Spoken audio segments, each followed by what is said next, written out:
kejutan ini semuanya serba tiba-tiba. Dan firman Tuhan sudah mengatakan bahwa segala sesuatu akan digoncangkan. Tentang berakhirnya pandemi ini tidak ada seorang pun yang tahu. Kita tidak bisa memaksa Tuhan harus menghentikan sekarang juga. Tapi kita harus yakin, saudaraku, bahwa sebagaimana firman Tuhan katakan bahwa Dia membuat segala sesuatu indah pada waktunya. Tuhan mau kita belajar percaya bahwa di tengah-tengah situasi yang sulit, Tuhan adalah Tuhan yang tetap pegang kendali atas kehidupan kita. Apapun keadaan yang terjadi, Tuhan Yesus ada bersama dengan kita. Tuhan yang pernah menolong kita di waktu yang lalu adalah Tuhan yang sama yang menolong kita di hari ini. Hasil akhir bukan di tangan corona. Hasil akhir tetap di tangan Yesus Kristus. Dialah Tuhan yang berdaulat. Dialah Tuhan yang tetap pegang kendali atas kehidupan kita.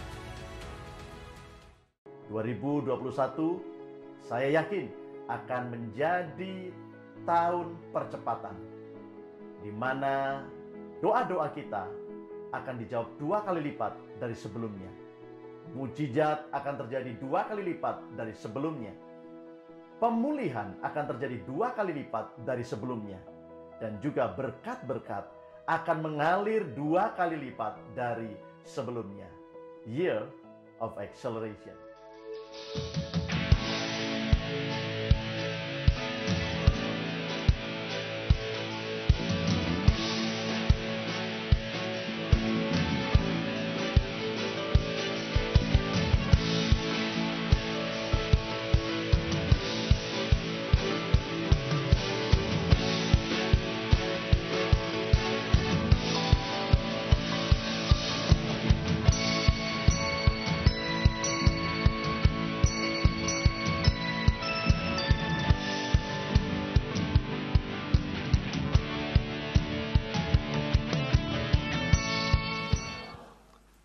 Mari kita akan membuka Injil Yohanes pasal yang ke-10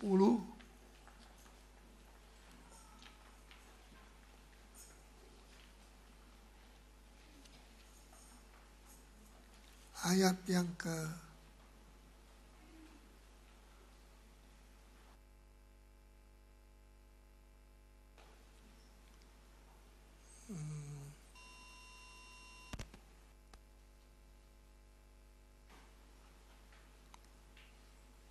ada satu ayat saya lupa catat. Setan, iblis datang untuk mencuri, membunuh, membinasakan. 10 ayat 10 ya. Ya, tolong bacakan. Pencuri datang hanya untuk mencuri dan membunuh dan membinasakan. Aku datang supaya mereka mempunyai hidup. Aku datang, kata Yesus. Beda dengan pencuri datang. Aku datang supaya mereka mempunyai hidup. Amin. Saya kan belum mati, jadi saya kan sudah punya hidup. Hidup dan hidup itu macam-macam. Hidup yang bagaimana? Di sini dikatakan supaya mereka mempunyai hidup dan mempunyainya dalam segala kelimpahan. Ada orang punya hidup tapi selalu kekurangan. Bukan kekurangan uang saja, kekurangan damai, kekurangan sukacita, kekurangan iman. Tapi ada orang yang hidup dengan segala kelimpahan. Kata segala menunjukkan bahwa kelimpahan itu tidak cuma dalam soal perkara jasmani, kelimpahan uang, kelimpahan berkat, ya, tetapi kosong dari damai. Di sini dikatakan dalam segala kelimpahan. Jadi kelimpahan apa saja Tuhan berikan. Hidup yang seperti itu Tuhan mau berikan. Kalau kita punya hidup tapi lain daripada itu, dirongrong oleh iblis, maka itu hidup bukan dari Tuhan. Sebab hidup dari Tuhan itu mempunyainya dalam segala kelimpahan. Kelimpahan firman Allah, kelimpahan janji Tuhan, kelimpahan damai sejahtera, ketenangan, ketentraman. Ada orang banyak uang tetapi tidak bisa tidur, mungkin saking banyaknya uangnya. Tapi saya percaya di sini semua bisa tidur, asal jangan sekarang tidur. Puji Tuhan. Nah, hidup dan hidup itu ada beberapa macam hidup. Kalau hidup tapi selalu kekurangan hal-hal yang penting, hal-hal rohani dan sebagainya, maka jangan kita gembira bahwa saya mendapatkan hidup, karena itu hidup datangnya dari si iblis. Ya, tetapi kalau Tuhan memberikan hidup kepada kita, itu hidup yang berkelimpahan. Puji nama Tuhan. Saya ingin melanjutkan kitab Wahyu pasal 21 ayat 22.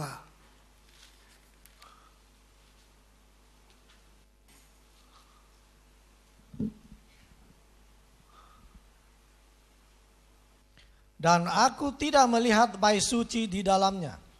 Aku tidak melihat bait suci, rumah Allah itu di dalamnya, di dalam kota Yerusalem baru itu. Terus sebab Allah Tuhan yang maha kuasa, ya, adalah bait sucinya. Karena Tuhan yang maha kuasa itu adalah bait sucinya. Ya, terus demikian juga anak domba itu. Demikian juga anak domba. Siapa itu anak domba? Yesus. Jadi jelas di sorga kita bisa melihat Bapa, kita bisa melihat Yesus, dan kita bisa melihat Roh Kudus. Tidak berarti orang Kristen punya 3 Allah. Ya, karena Yesus berulang-ulang mengatakan bahwa aku dan Bapa itu satu. Dan Roh Kudus satu. Jadi Allah yang Maha Esa satu, namun terdiri dari 3 bagian. Itulah Bapa, Yesus anak Allah, dan Roh Kudus. Mereka tidak pernah kesepian karena mereka 3 ini satu. Dalam ayat 23 kita baca terus. Dan kota itu tidak memerlukan matahari dan bulan untuk menyinarinya. Tidak perlu matahari dan bulan untuk menyinarinya. Saya tidak tahu ini sistem apa yang dipakai oleh Tuhan untuk menerangi bumi pada siang hari dan sebagai pengganti bulan pada malam hari. Tidak disebutkan. Tapi yang jelas surga itu berkelimpahan dengan cahaya kemuliaan Allah sehingga tidak diperlukan matahari. Ya, sebab saya yakin sudah ada cahaya yang lebih hebat, lebih mulia daripada cahaya matahari. Itulah Bapa sendiri, kemuliaan Allah sendiri menjadi mataharinya untuk menyinarinya. Terus 23b. Sebab kemuliaan Allah meneranginya. Ya, sebab kemuliaan Allah menerangi. Jadi tidak diperlukan matahari bukan karena tidak ada matahari. Tuhan bisa menciptakan matahari yang baru. Tapi bukan itu masalahnya. Masalahnya Yerusalem baru dan dunia baru itu disinari dengan kemuliaan Allah. Luar biasa. Dan anak domba itu adalah lampunya. Ya, seperti di sini kita pakai banyak lampu. Demikian juga kota Yerusalem baru itu ada lampu-lampu yang luar biasa. Dan itu lampu tidak tersambung dari PLN, mesti bayar listriknya tiap bulan. Ya, tetapi itu datang dari anak domba Allah. Itulah Yesus Kristus. Tidak usah bayar, free charge, ya gratis. Kemuliaan Allah menerangi dan anak domba itu adalah lampunya. Sebab kalau Tuhan bilang aku kembali ke sana untuk menyiapkan rumah-rumah bagi kamu, seindah apapun rumah itu, sebesar apapun rumah itu, kita tidak akan kerasan tinggal di situ karena gelap. Ya atau ya? Siapa di sini yang rumahnya tidak punya aliran listrik? Coba angkat tangan. Nanti bisa dia ajukan ke PLN. Ya, lebih baik rumah sederhana ada lampu daripada rumah mewah gelap. Ya, mau mandi tak bisa, gelap. Seperti barusan di pastori juga gelap, di PLN-nya mati. Bukan orang PLN, tapi PLN-nya mati. Ya. Tapi begitu nyala lagi, ada sukacita, ada kedamaian. Jadi penting adanya lampu yang bersumber dari anak domba Allah. Ayat 24. Dan bangsa-bangsa akan berjalan di dalam cahayanya, dan raja-raja di bumi membawa kekayaan mereka kepadanya. Ya. Di sini dalam ayat 22, saya ulangi. Aku tidak melihat bait suci di dalam kota Yerusalem baru. Aku tidak melihat bait suci. Ya. Di mana kalau begitu bait suci itu? Tabernakel itu dibangun di mana? Di sini dikatakan Allah Tuhan yang Maha Kuasa adalah bait sucinya. Ini bait suci yang sesungguhnya. Bait suci yang ada di bumi sementara. Tidak sempurna dan sementara. Tapi bait suci di surga itulah Allah yang Maha Kuasa. Dia sempurna. Kita perlu perhatikan, tabernakel itu adalah peta kerajaan surga. Ya, dia merefleksikan sesungguhnya bahwa Allah Tuhan itu adalah bait sucinya. Sudah dikatakan bait suci, Tuhan pernah berkata, siapa yang bisa menampung bait suci? Waktu Daud mau membangun bait suci, Tuhan bilang, mana ada tempat di seluruh bumi ini yang bisa dibangun bait suci di mana aku tinggal di tengah-tengahnya. Tidak ada. Sebab Allah itu pencipta langit dan bumi. Sistem nebula, sistem matahari, ini baru satu dari antara sekian ribu nebula-nebula yang lain. Artinya planet-planet yang lain yang mengelilingi matahari yang tidak sama dengan matahari kita. Sistem matahari ini bukan cuma kita saja di bumi sini, tapi sampai di seluruh jagat raya. Begitu besar. Ciptaannya begitu besar. Saya mau tanya, siapa yang lebih besar? Ciptaannya atau sang pencipta? Kalau ciptaannya saja sudah begitu dahsyat, apalagi sang pencipta. Ya, tidak ada satu tempat di jagat raya ini yang bisa menampung bait suci Allah, di mana Allah yang Maha Kuasa itu tinggal di dalamnya. seluruh jagat raya ini di hadapan Tuhan seperti kerikil. Seperti kerikil. Apakah dia mau tinggal di dalam kerikil? Ciptaannya itu ya, tidak masuk akal. Sebab seluruh jagat raya ini kalau disatukan belum bisa menampung bait suci Allah di mana Allah ada di dalamnya. Begitu dahsyat, begitu luar biasa. Tidak diperlukan matahari dan bulan. Sekarang kalau matahari tidak timbul, pakaian tidak bisa kering, ya, biar tidak bisa kering, perlu matahari. Yerusalem baru tidak perlu matahari. Kemuliaan Allah yang meneranginya dan anak domba Allah yang adalah lampunya.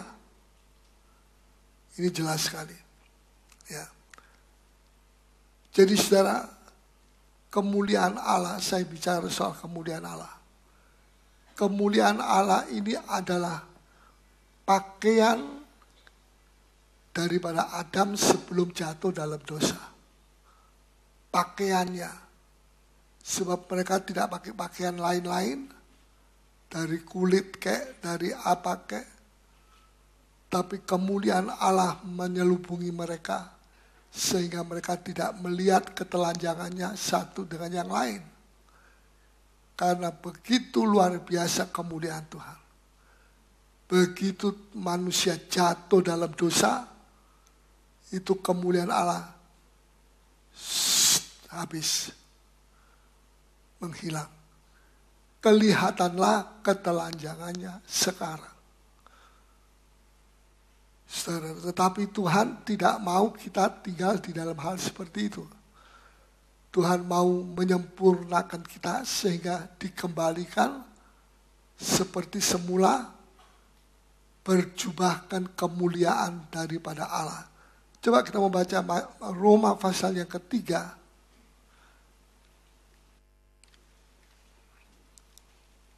Roma pasal 3 ayat yang ke-23.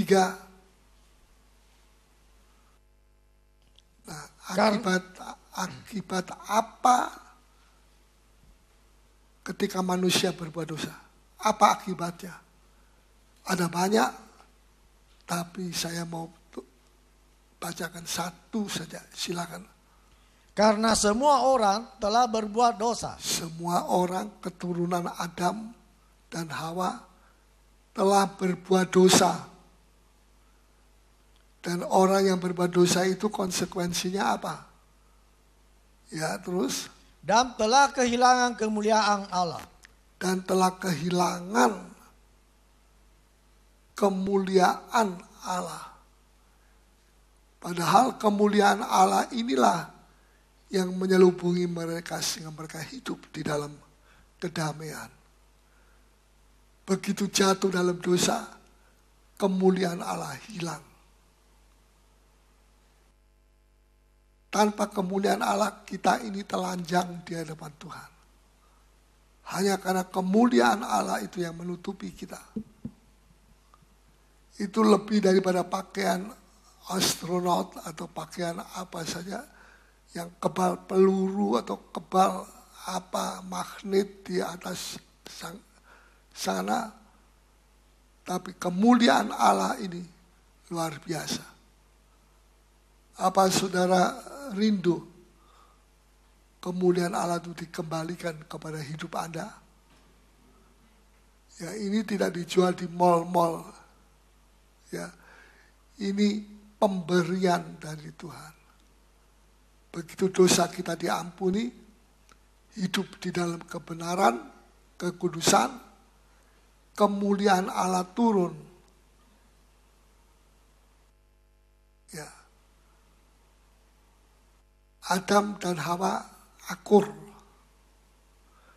Mengapa suami istri terus bertengkar? Kamu yang salah. Yang ini bilang, kamu yang salah. Yang ini bilang, aku kecewa kawin sama kamu. Padahal anaknya sudah 14.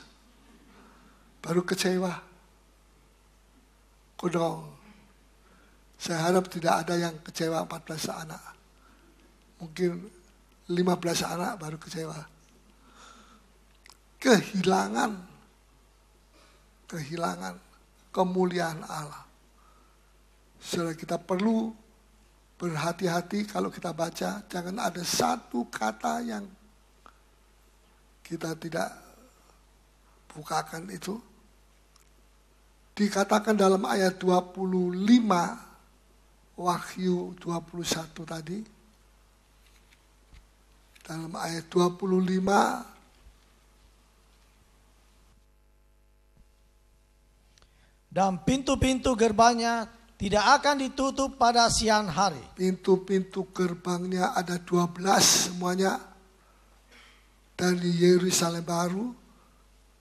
Tidak akan ditutup pada siang hari. Terbuka terus. Saking amannya sampai tidak perlu ditutup. Mungkin tidak perlu dikunci. Ya, tidak ada maling. Tidak ada perampok, penipu, dan sebagainya. Terus? Sebab malam tidak akan ada lagi di sana. Sebab malam tidak akan ada lagi. Tidak perlu seperti di sini ada malam hari, kita pulang makan, habis makan kita tidur. Capek kalau tidak tidur. Di sini tidak ada kecapean, sebab tidak perlu tidur, karena malam tidak akan ada lagi. Betul? Malam itu diadakan untuk kita istirahat. Tapi sekarang, karena selalu kekurangan, malam itu digunakan untuk bekerja, lembur, supaya dapat uang banyak, lebih banyak daripada yang lalu. Tapi juga malam itu bisa dipakai untuk orang yang capek, orang yang lelah, bukan cuma lelah jasmani, lelah rohani, itu semua berkaitan, perlu istirahat, karena siang itu jalan terus. Tidak ada maghrib, tidak ada pagi, siang, kemuliaan Allah itu menerangi seluruh bumi yang baru dan langit yang baru dan kota Yerusalem baru. Ini luar biasa. Di sini kita kerja sedikit sudah capek, mau tidur dulu. Tapi di sana tidak ada rasa capek. Percayakah saudara? Mau coba? Tunggu tanggal mainnya. Ya. Jadi sekalipun langit bumi ini begitu luas, tidak ada satu planet yang bisa dipakai untuk menampung Allah yang menciptakan. Sekarang kamu Daud mau bangun rumah Allah. Rumah Allah yang mana? Sebab seluruh jagat raya ini tidak bisa menampung kehadiranku, kata Bapak. Lantas kamu mau bangun rumah. Rumah Allah yang dia bangun itu pasti saya yakin di mata Tuhan itu seperti kerikil. Masa Tuhan Allah tinggal di kerikil?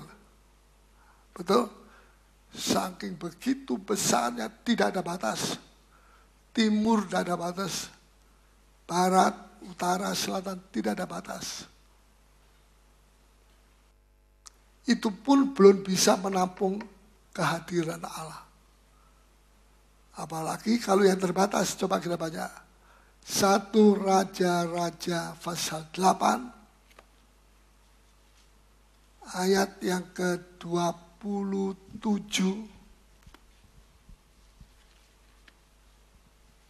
Tetapi benarkah Allah hendak diam di atas bumi? Ya.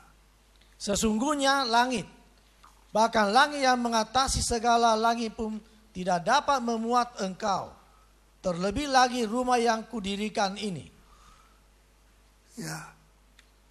1 Raja-Raja 28 ayat 27. Ya, Alkitab saya ini mesti pelan-pelan dicari. 8 ayat 27. 8. Tadi 9. 8 juga sama. 8 ayat 27. Coba tolong lagi sekali. Tetapi benarkah Allah hendak diam di atas bumi? Apakah benar Tuhan Allah yang akan berdiam di atas muka bumi? Terus? Sesungguhnya langit, bahkan langit yang mengatasi segala langit pun tidak dapat memuat engkau. Tidak dapat memuat engkau. Apa yang tidak bisa memuat engkau? Langit. Katakan sama-sama. Langit. Betul? Salah. Langit itu pun terdiri dari 3 macam langit. Langit pertama, langit kedua, lebih luas lagi. Langit ketiga, lebih luas. Rasul Paulus sudah sampai kepada langit yang ketiga. Dan ketika dilihat, langit 1, 2, 3 digabung jadi satu, belum bisa menampung kehadiran Tuhan, kemuliaan Tuhan. Nah, saudara boleh asumsi saja. Ya, langit pertama itu berapa luasnya? Misalnya, berapa triliun kilometer dan sebagainya. Langit kedua, hitung aja, ukur. Biarpun saudara bisa mengukur, Allah tidak cukup muat di situ. Ini luar biasa. Sesungguhnya ayat 27 tadi, langit, bahkan langit. Jadi ini tidak main-main. Ya, Tuhan tidak mempermainkan Daud dan Salomo, tapi dia mengatakan sesungguhnya. Jadi ini kebenaran. Ini tidak main-main. Ini betul-betul kita akan menghadap ke situ. Kalau Tuhan sudah menilai waktu kita sudah cukup. Sesungguhnya langit 1. Sudah ikut hitung ya. Bahkan langit yang mengatasi. Berapa? Langit kedua. Waduh, berapa luasnya ini. Bahkan langit yang kedua. Yang mengatasi segala. Ada banyak langit ini. Segala. Kalau enggak, cuma satu langit. Enggak perlu dikatakan segala langit. Segala berarti ada banyak macam. Ya. Bahkan mengatasi segala langit. Yang ketiga. Pun tidak dapat memuat engkau, Tuhan. Enggak bisa muat. Ya. Terlebih lagi rumah yang kudirikan ini. Ini aku daripada Salomo. Dia mengaku, ya Allah yang begitu maha besar. Mau dibangunkan rumah seberapa besar? Tuhan bilang biar langit pertama, langit kedua, dikombinasi langit ketiga. Tidak bisa memuat aku. Karena aku adalah pencipta langit pertama, kedua, dan ketiga. Ketiga itu dikatakan segala. Mungkin ada 10 macam langit yang ketiga. Mungkin ada 100 langit. Bermacam-macam langit. Kita tidak tahu. Tapi pokoknya kalau dikatakan segala langit, itu berarti langit ketiga ini ada banyak variasi. Ada banyak hal-hal yang menakjubkan, yang luar biasa. Apa saudara percaya ini? Saya percaya. Saudara percaya? Saudara mau pesan langit yang keberapa? Seluruh 3 langit tidak bisa menampung. Wah, kalau begitu Allah kita tuh begitu jauh dari kita ya. Sebab tidak ada satu tempat bisa memuat dia. Apalagi diriku, apalagi dirimu. Masa Allah bisa muat di dalamnya? Bisa. Ya, apa sebabnya saya katakan bisa? Karena langit dalam 2 Tawarikh 2:6. Coba kita baca dulu. 2 Tawarikh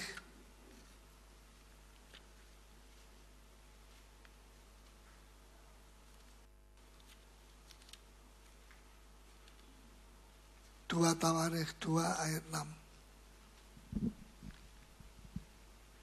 Tetapi siapa yang mampu mendirikan suatu rumah bagi dia, sedangkan langit, bahkan langit yang mengatasi segala langit pun tidak dapat memuat dia. Ya. Dan siapakah aku ini, sehingga aku hendak mendirikan suatu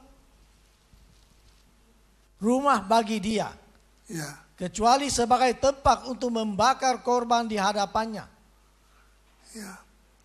Daud sendiri, Salomo sendiri menyadari hal itu.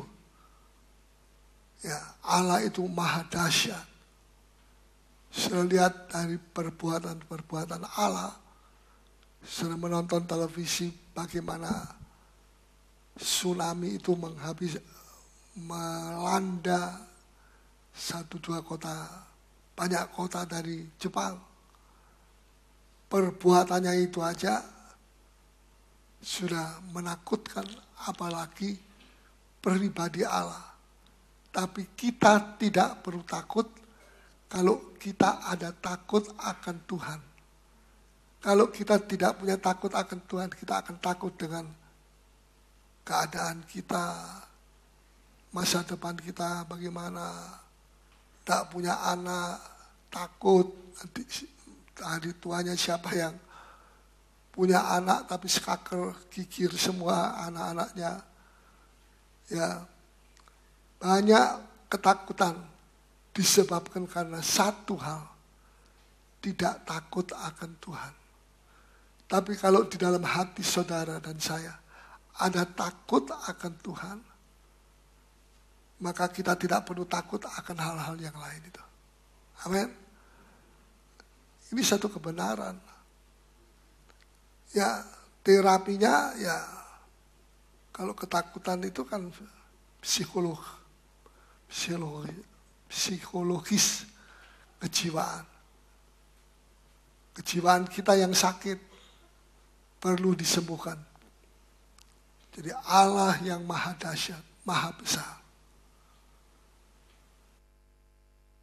Tapi apa artinya? Mungkin saudara berkata, Allah maha besar, maha dahsyat, tapi dia tidak bisa dekat dengan kami. Dia begitu maha besar, maha luar biasa. Saudara ingat, selain Allah itu tidak ada yang bisa menampung dia.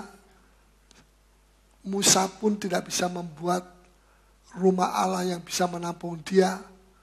Namun kita terhibur dengan satu ayat yang mengatakan Allah itu roh adanya. Nah, kalau Allah itu roh adanya, tidak bisa dibatasi oleh besar rumah itu dengan ukuran manusia. Sekecil apapun hati saudara, dia bisa masuk di dalam. Karena dia adalah roh, tidak dibatasi. Kalau saya, roh saya di dalam, saya dibatasi oleh tubuh, oleh jiwa, baru roh yang ketiga. Kita bersyukur bahwa sungguh-sungguh Tuhan itu roh adanya.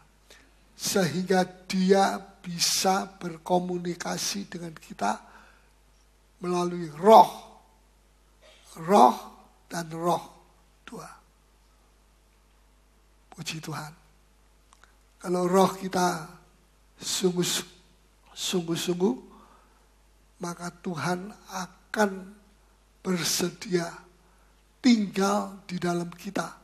Seperti kata 1 Korintus 3 ayat 16, tidakkah kamu tahu bahwa Roh Kudus tinggal di dalam kamu dan kamu itu, hidupmu itu adalah bait Allah yang kudus. Mari kita baca di dalam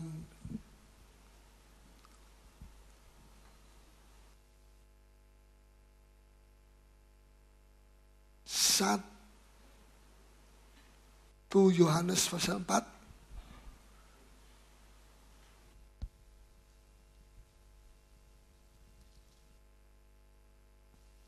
ayat 4. Kamu berasal dari Allah, anak-anakku, dan kamu telah mengalahkan nabi-nabi palsu itu. Ya, terus? Sebab roh yang ada di dalam kamu lebih besar daripada roh yang ada di dalam dunia. Ya, lebih besar. Lebih besar. Luar biasa. Jadi saudara, kita mempunyai Allah yang luar biasa besar. Tapi juga dia bisa merendahkan diri, turun ke dunia, tinggal di dalam hati kita. Untuk berkomunikasi dengan dia. Ini satu keuntungan yang luar biasa. Hanya yang diperlukan adalah ketekunan. Pasal 14 ayat yang ke-12 Wahyu, ketekunan.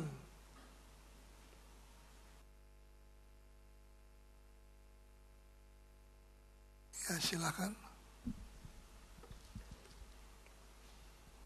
Yang penting di sini ialah ketekunan orang-orang kudus. Yang penting di sini adalah ketekunan orang-orang kudus. Jadi orang kudus itu adalah orang yang dipilih oleh Tuhan. Jangan takut dengan kata kudus. Ada orang pikir kalau saya disebut orang kudus berarti saya harus tinggal menyendiri di goa. Ya, berpuasa 100 hari, tidak makan, tidak minum. Baru dia jadi orang kudus. Kudus itu tidak cuma di dalam daging kita, tapi dalam hati kita. Daging kita bisa ketawa, bisa mesem, tahu mesem? Mengsem. Tapi bisa marah juga roh kita. Jadi kita mesti bisa mengendalikan. Yang penting di sini, ketekunan. Orang tekun itu tidak menyerah, putus asa, tidak. Terus jalan. Halangan apapun terus dia tabrak. Gunung-gunung pun dimasukkan di dalam laut. Karena dia punya iman yang tekun dari orang-orang kudus.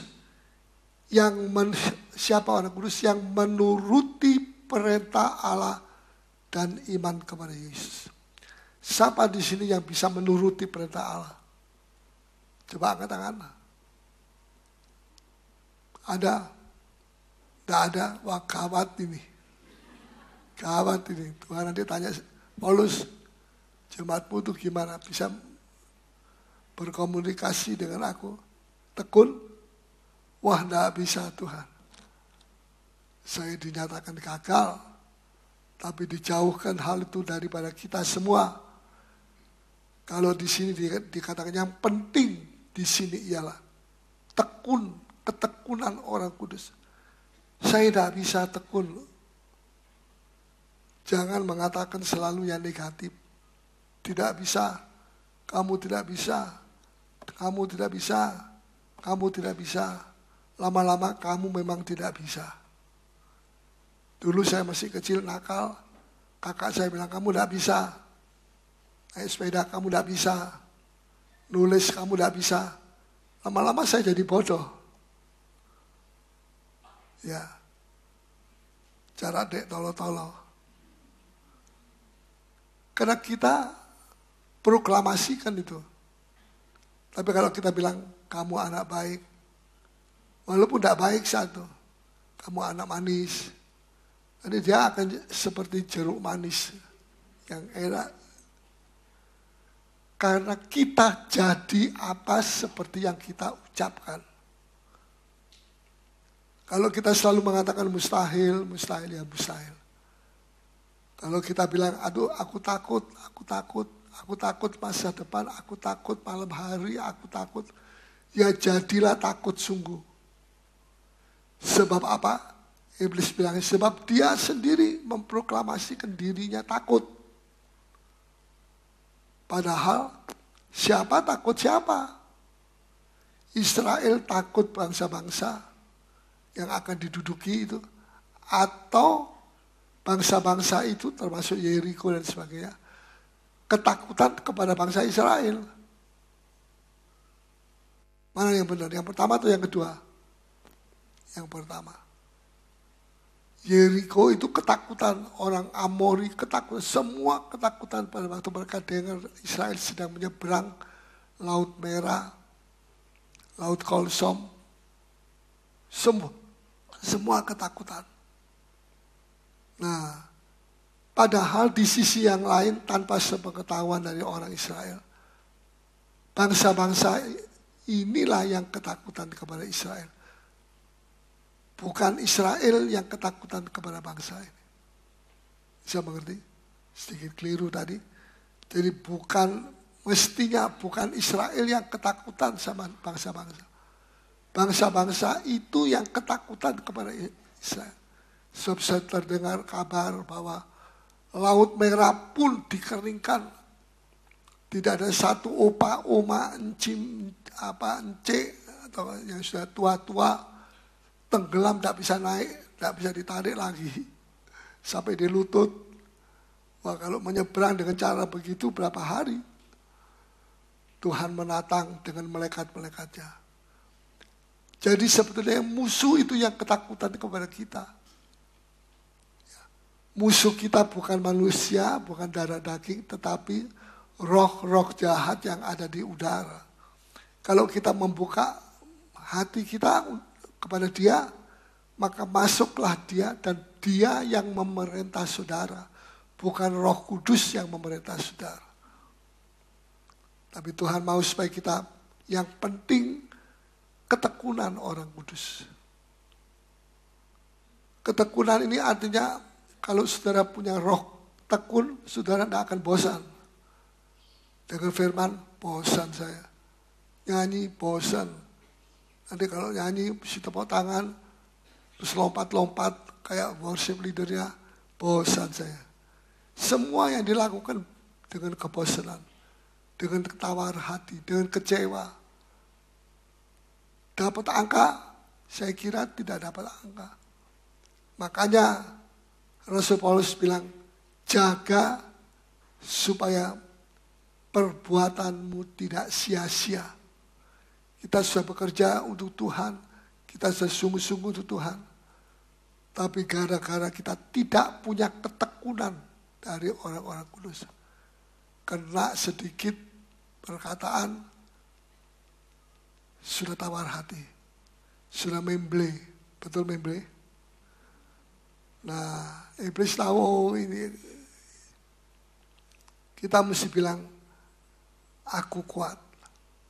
Dalam Yoel kemarin dulu, kalau tidak salah saya buka pagi, saya dapat Yoel, orang yang tak berdaya, katakan dirinya pahlawan. Gak masuk akal atau masuk akal? Yoel, coba ya, kalau sudah ada yang punya, ketemu duluan boleh. Yoel 3 ayat 10.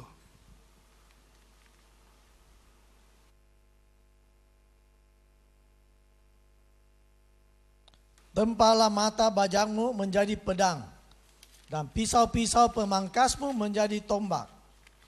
Baiklah orang yang tidak berdaya berkata, ya, aku ini pahlawan. Siapa yang ngomong pahlawan? Siapa yang layak ngomong, aku ini pahlawan? Orang yang menang, orang yang maju, orang yang ditakuti oleh musuh, ya, orang yang tak berdaya. Tapi Tuhan bilang begini, bagi orang yang tidak berdaya, biarlah dia, apa tadi dikatakan, yang tak berdaya, biarlah dia menyebut dirinya pahlawan. Kalau sudah dengar ini, orang Kristen lama saja belum tentu mau percaya. Orang tidak berharga, tidak berdaya, kok mengatakan aku pahlawan. Ini rupanya perlu diperiksa di sini, kurang bagus. Tidak, Yuel tidak gila waktu itu. Dia dengar itu pesan dari Tuhan. Orang yang tak berdaya. Mengapa? Dengan tidak berdaya itu dia mulai berharap kepada Tuhan. Dan pada saat kita berharap, selama kita berharap kepada Tuhan, kita adalah pahlawan. Selama kita berharap kepada Tuhan, kemenangan demi kemenangan Tuhan akan berikan kepada kita. Ya, jadi tidak perlu kita ngomel, tidak perlu kita, kenapa Tuhan sudah begini, sudah begitu, masih ada lagi kekurangan ini, itu, dan sebagainya. Tidak perlu.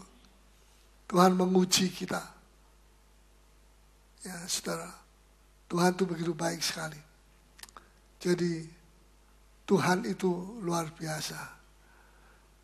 Tabernakel itu terdiri dari tiga ruangan.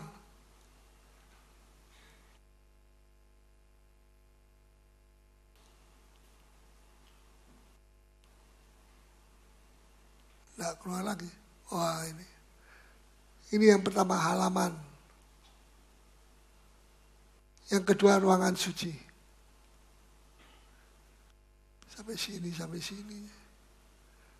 Berisi pelita emas, kaki dian, meja dengan 6 tumpukan roti sebelah kiri, 6 tumpukan roti sebelah kanan, dan mezbah tumpah. Dan ini sempurna, kesempurnaan. 1 tahun cuma 1 kali imam besar boleh masuk. Begitu saudara dari luar mau masuk, sudah berdiri di sini, nomor 1 apa yang sudah lihat? Apa? Mezbah bakaran. Ada apa itu mezbah bakaran? Oh, minyak zaitun. Bukan. Mezbah bakaran itu penuh dengan darah. Karena di situ dipersembahkan orang Israel, domba, lembu, sapi, dan sebagainya untuk pengampunan dosa. Jadi saudara, selama 4.000 tahun lamanya Tuhan sudah melatih dan memperkenalkan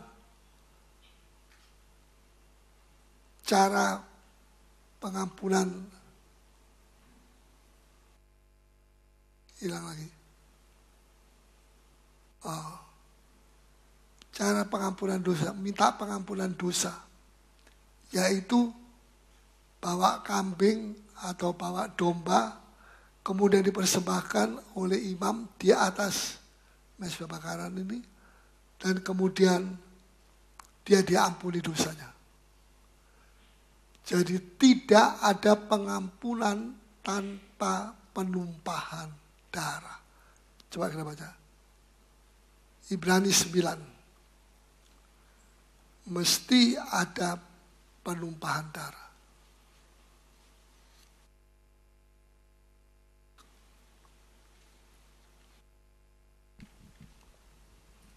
Ibrani pasal 9 ayat yang ke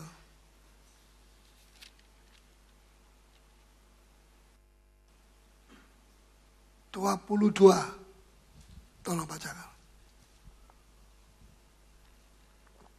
Dan hampir segala sesuatu disucikan menurut hukum Taurat dengan darah. Dengan apa? Darah. Dan tanpa penumpahan darah tidak ada pengampunan. Ini satu kebenaran.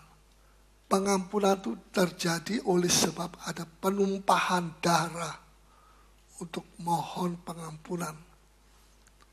Nah, sistem ini, ya saya katakan sistem ya, ini sudah diperkenalkan oleh Allah Bapa kepada bangsa Israel selama 4.000 tahun pelajaran zaman. 4.000 tahun lamanya. Ada ya 4.000 tahun. Maksudnya apa? Supaya nanti kalau domba Allah, bukan domba biasa binatang, domba Allah itulah Yesus, datang turun ke dunia dan mempersembahkan hidupnya di atas salib, ditumpahkan darahnya sampai habis. Orang Yahudi tidak kaget. Loh, kenapa Mesias kok namanya Mesias tapi kok mesti mengalami seperti ini? Tidak kaget karena mereka sudah ibadah mereka sudah di dalam gambaran penumpahan darah. Sehingga ketika Yesus datang dan dia menumpahkan darah untuk pengampunan dosa kita, mereka bisa mengatakan amin. Karena 4.000 tahun lamanya kami telah diperkenalkan cara ini. Supaya kalau Yesus Kristus datang menumpahkan darah di atas kayu salib untuk dosa kita, orang Israel tidak kaget. Loh, kenapa kok begini? Karena mereka sudah dilatih lebih dulu 4.000 tahun lamanya. Yang pertama Allah sendiri menyembelih domba atau kambing. Kulitnya dijadikan pakaian daripada Adam dan Hawa. Yang kedua, Habel, Kain, Habel, dua saudara sekandung, ya bertengkar sampai membunuh Habel hanya gara-gara Habel persembahannya itu diterima oleh Tuhan. Kain tidak diterima. Itu haknya Tuhan. Dia mau terima dia tidak mau terima, itu haknya Tuhan. Jadi masalahnya di sini adalah tanpa penumpahan darah tidak akan ada pengampunan.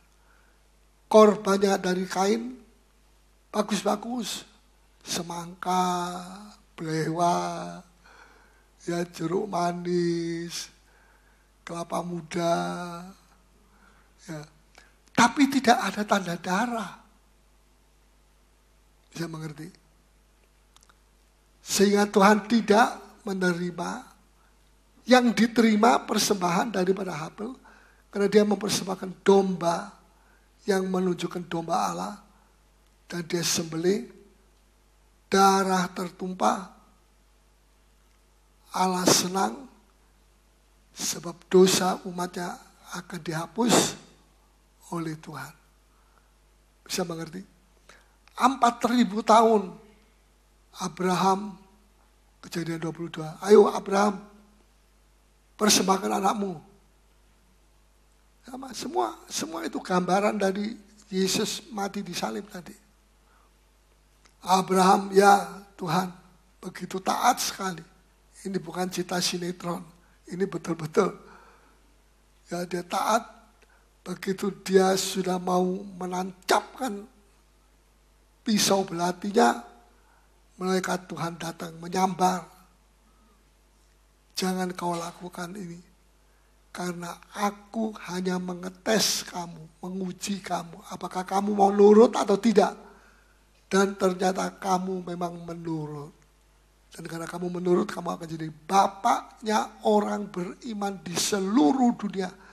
Kalau yang bukan orang Yahudi bagaimana? Melalui iman kepada Yesus yang mati di salib, maka kita sudah jadi anak Abraham. Karena Abraham tuh hidupnya dari iman. Dia belum melihat kerajaan surga, tapi dia percaya itu iman.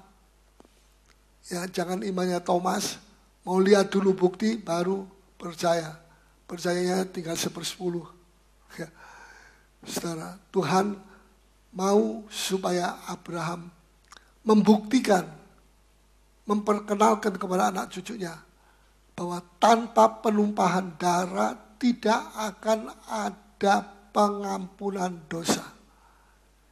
Tidak usah kita sendiri menyilet, nanti pulang-pulang disilet, keluar darah. Bukan perlu darah saudara, yang diperlukan darah Yesus Kristus. Amin. Saudara kok kayak murid-murid calon profesor? Boleh jawab ya. Nah, Tuhan itu bijak atau tidak? Bijak. Ya. Contohnya dia kasih dulu sampai 4.000 tahun.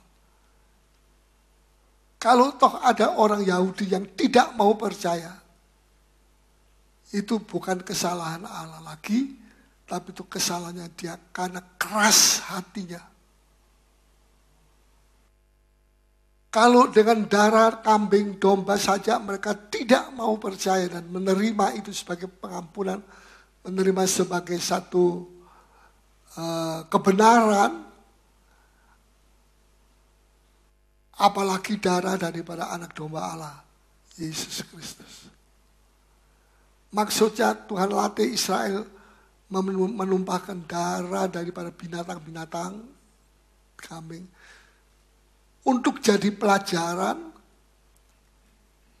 bahwa nanti akan ada domba Allah yang dari sorga bukan dari bumi, akan menumpahkan darahnya untuk pengampunan dosa kita. Nah, itulah sebabnya 2000 tahun yang lalu Allah utus putranya yaitu Yesus Kristus. Buat kita bisa mengerti, buat orang Yahudi belum tentu bisa mengerti. Ya, sebab dengan menyembelih kambing domba, Tuhan itu sepertinya membuat satu gambaran. Ini kalau kamu mau selamat begini. Terima Yesus, juru selamat, dibaptis, dan kemudian ikut Yesus. Gambaran ini adalah gambaran pengampunan dosa yang luar biasa. Nah, ada satu hal. Karena domba yang disembelih itu adalah domba yang tidak sempurna. Binatang tidak sempurna. Betul? Manusia aja kadang-kadang tidak sempurna. Apalagi binatang. Karena binatang yang dipersembahkan itu binatang yang tidak sempurna, maka hasilnya pengampunan juga tidak sempurna. Nah, kalau orang Israel terus menyembelih domba beribu-ribu tahun berbuat begitu, dan tidak ada domba Allah yang mengunci yang sempurna, maka ibadah Israel akan sia-sia. Sekarang dengan berganti Yesus yang datang dan menumpahkan darah, maka ini tanda dosa kita sudah dihapus. Percaya dosa sudah dihapus? Kalau darah dari binatang biasa, ya, dari binatang biasa, ini tisu, anggap dosa, ini dosa. Sekarang darah kambing itu ditumpahkan untuk apa? Untuk membersihkan? Tidak, untuk menutupi. Supaya tidak kelihatan. Kalau terus menutupi, kapan itu diperdamaikan? Tapi ketika Yesus datang ke dunia, domba Allah, bukan domba dari dunia, Yesus tidak menutupi, tapi Yesus menghapus, dihapus. Ya, nah, supaya bersih. Sapu tangan saya ini mahal. Mahal dari bawah, bukan dari atas. Bedakah menutupi dengan menghapus? Kalau menutupi masih ada dosanya itu atau tidak ada? Masih ada. Kalau menghapus,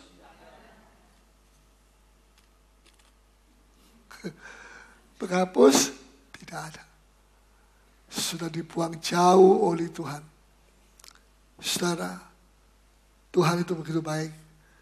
Karena darah domba Allah itu sempurna, maka Tuhan Yesus tidak perlu setiap kali datang dan mati di salib.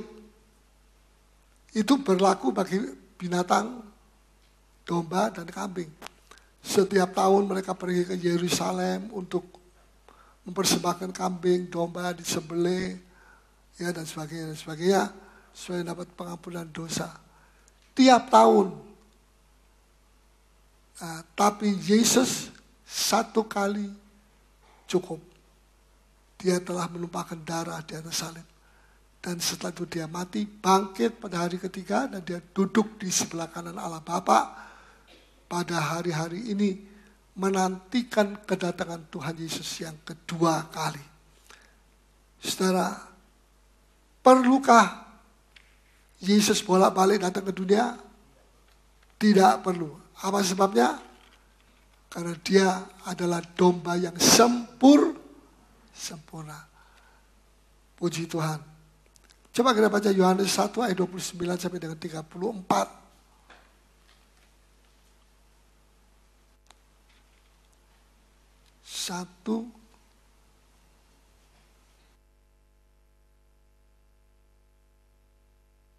Yohanes 1 ayat yang ke-29.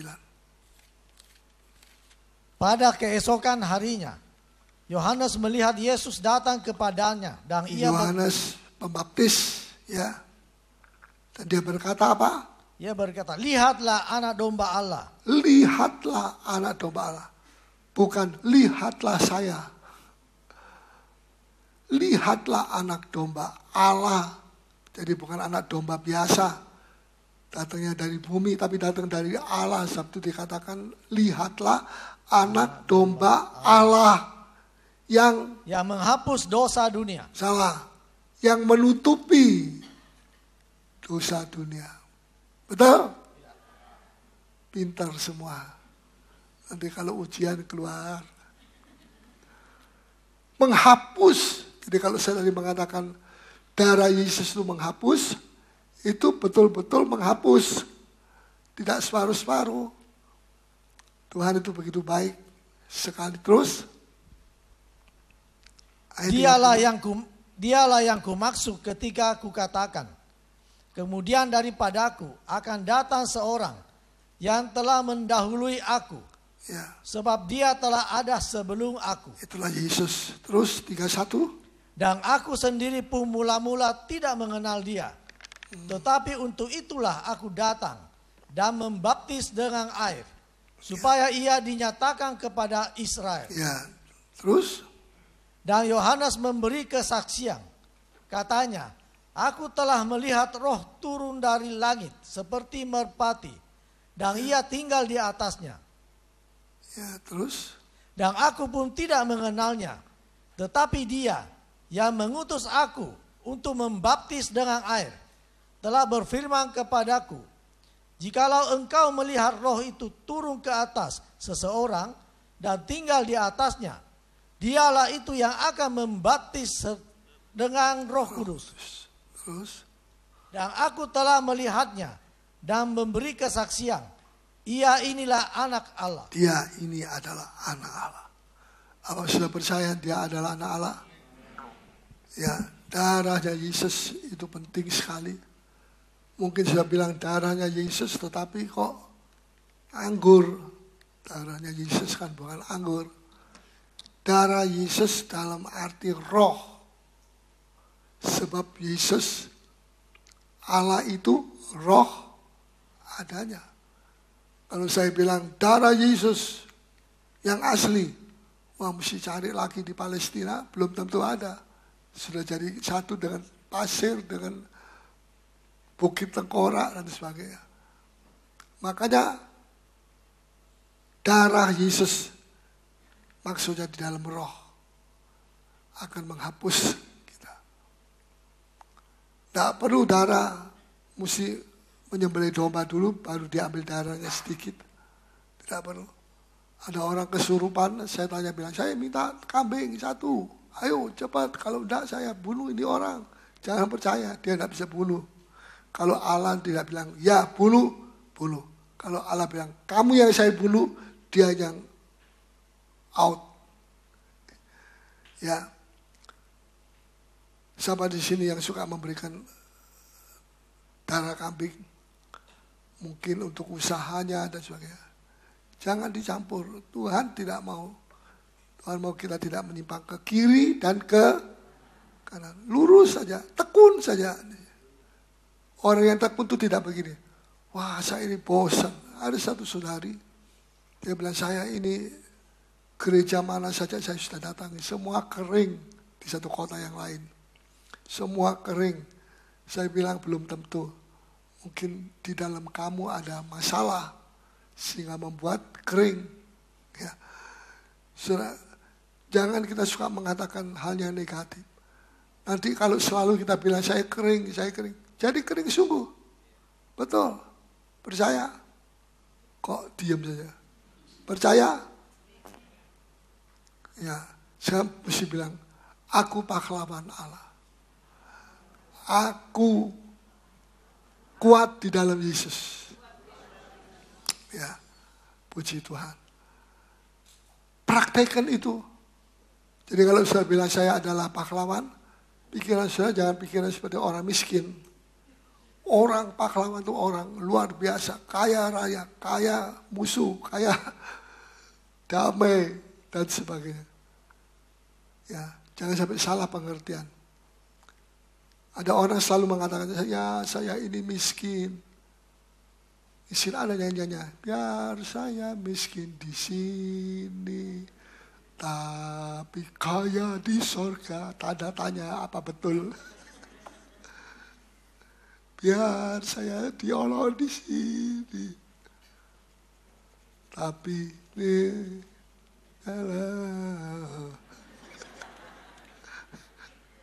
lupa. Selalu mengatakan, ya saya orang miskin. Jadi miskin sungguh. Ini serius.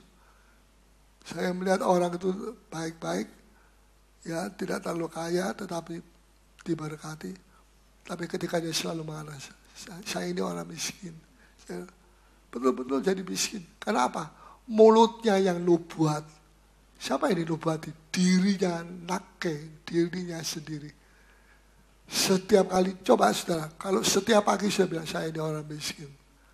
Saya ini orang miskin. Saya ini orang miskin. Tidurnya di peti mati. Miskin sungguh. Salah siapa? Salah setan. Tidak, setannya adalah kamu sendiri. Setan cuma sedang kasih tepuk tangan. Ya betul, kamu orang miskin. Tapi kalau kita mengatakan, saya orang kaya. Kaya itu bukan cuma kaya duit. Ada orang kaya duit tapi tidak bisa tidur. Buat apa? Kaya itu juga kaya damai, kaya sukacita, kaya pengampunan, tidak suka mengutuki orang, saudaranya, dan sebagainya. Kekayaan yang luar biasa itu juga harus menjadi bagian kita. Jangan kita cuma kaya dalam hal jasmani, tapi rohani kita kering. Seperti ayat firman Tuhan. Orang Israel minta apa saja dikasih, tapi rohaninya kering kerontang. Kenapa?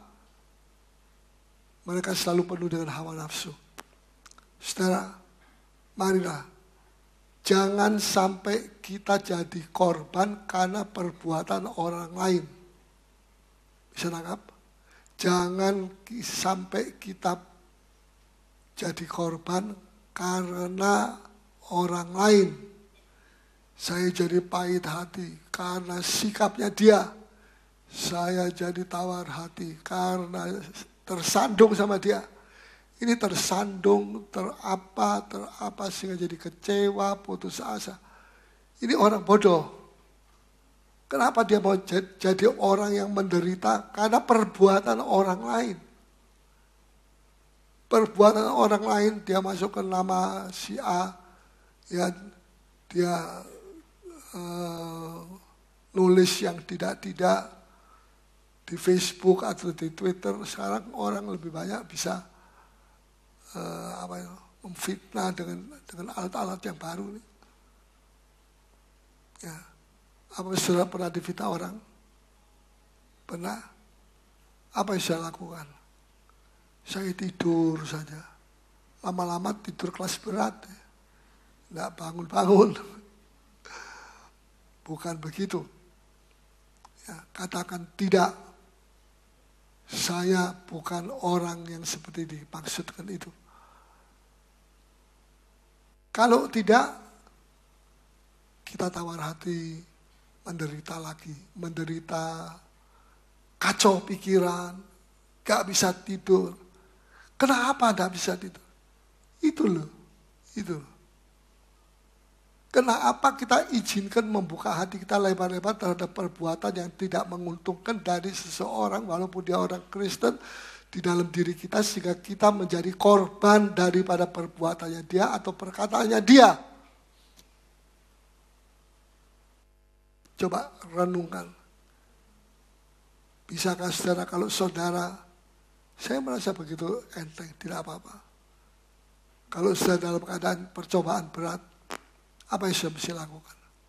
Memuji Tuhan, mengucap syukur. Roh mengucap syukur. Bukan roh berat seperti Saul. Aduh, aku tidak bisa, itu Goliat itu, wah keturunan raksasa. Ya.